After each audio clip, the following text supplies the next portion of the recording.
Let's go to Roy Jones, who wants to say something to the entire assembled house a week away from his 30th birthday.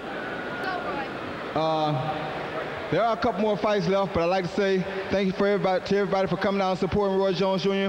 It's been a wonderful evening. We've had a wonderful, successful career. I appreciate everybody in Pensacola for always supporting me. I always try to do my thing to prove that Pensacola is #1. And as long as I'm doing this, we're going to stay #1. Thank you.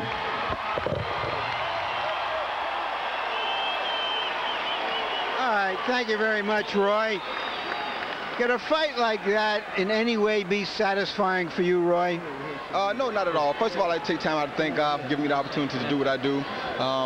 I enjoyed tonight. I'm glad everybody got out okay. Nobody was hurt. I'm sorry that the fight got stopped early, but you know what was I to do? I'm not the guy who makes the fights. I have to go out and just do what I have to do. I wouldn't fight fights like that normally if it was a fill-in fight, for one.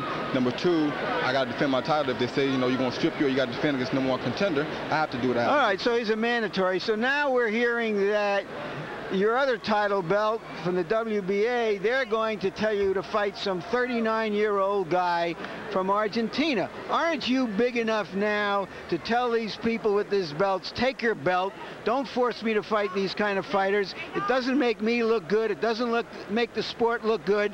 And let me go and fight the better fighters out there. Well, you know, it's not my job to tell the people what to do. I enjoyed being champion while I was in the sport of boxing. I don't look to be in the sport of boxing much longer. I am bigger than having people order me around. Nobody's going to order me around. If it's not something that I like, then I'm going to go do what I want to do. You know that yourself. But I don't want fights that are not going to be beneficial for me. I don't know if the fights are beneficial or if they're going to be great fights until I get in here and fight them. So I can't judge a guy just from what he's supposed to be or what he's not supposed to be.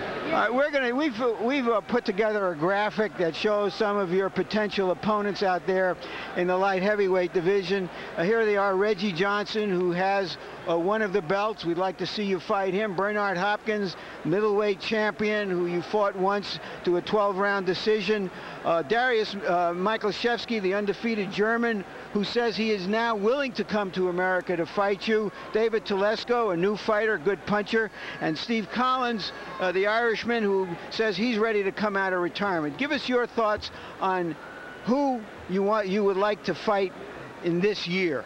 Well, Larry Merchant, to be honest, since we got to do it like this, okay. You think about who I really am. I'm Roy Jones Jr. I don't give a care who they bring to me. You are welcome to come get you some. Whoever wants some can come get some. They know what to do. Call HBO, tell HBO what to tell them what you want to do, and y'all know Roy Jones Jr. Bars none. Thank you very much, Roy. None.